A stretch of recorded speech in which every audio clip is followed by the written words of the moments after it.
I will ask you the same question. How many years do you have practicing law in district court? And how many times in your career have you tried a jury trial or in district court? You know, I was standing over there and I just kept thinking of the horror of the first district court case I was in. So I've been practicing, I've been licensed since May of 2010. The first district court case that I ever did, I was helping a lady out of New Braunfels. Her name was Gina Jones, and we were in the Guadalupe County Courthouse, in the old courthouse. Carrie Moy knows that courthouse well. We were in the small courtroom, and we were representing, she had been court appointed to represent a sex offender who had been charged with an aggravated sexual assault case. And I thought, I don't want to do this kind of case. I'm here as a defense attorney, and this kind of case makes me uncomfortable. And I said, I don't know if I can do this, Gina. And Gina said, we're here to do a job, and you're a lawyer. And she said, the Constitution says this man is entitled to representation. So I said, let's go.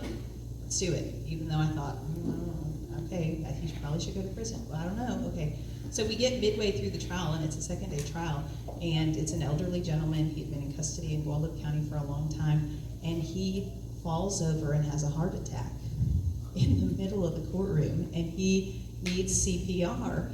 And Gina and I turned to each other and go, not it. And then I said, okay, I'm a lawyer, but I said, I have to render it. We did some, the bailiff, thank God, jumped up and did it. And so when we were over there asking that, I thought that was my first time in a trial situation. And there I was in the middle of the courthouse, and the trial got suspended because he got carted off. And so our whole trial ended, it was a mistrial because the gentleman ended up in the hospital in GRMC. So, but in terms of district court, I've just had a handful of trials, and I'll be honest, I haven't been practicing for 22 years.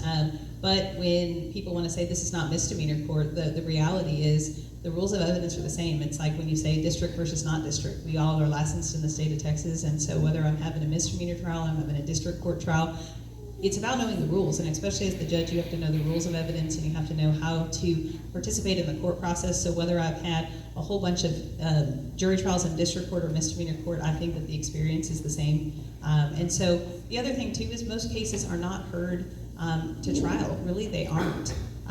But 85% of cases are resolved in a pretrial situation, and that's where they're hearing motions. You're doing motions for summary judgment. You're hearing pretrial motions for discovery, and you're having a lot of contested hearings on that front end. And I think that's where our district judges spend a lot of their time, and that's something I'm very comfortable doing. That's something I'm very comfortable drafting, and I'm a very good writer, and so I believe in writing opinions and doing timely recitation of those facts back to the clients so that they can get justice. When you sit on something for 9 months, you're not able to move that case forward, and so I think that's very important too. Thank you.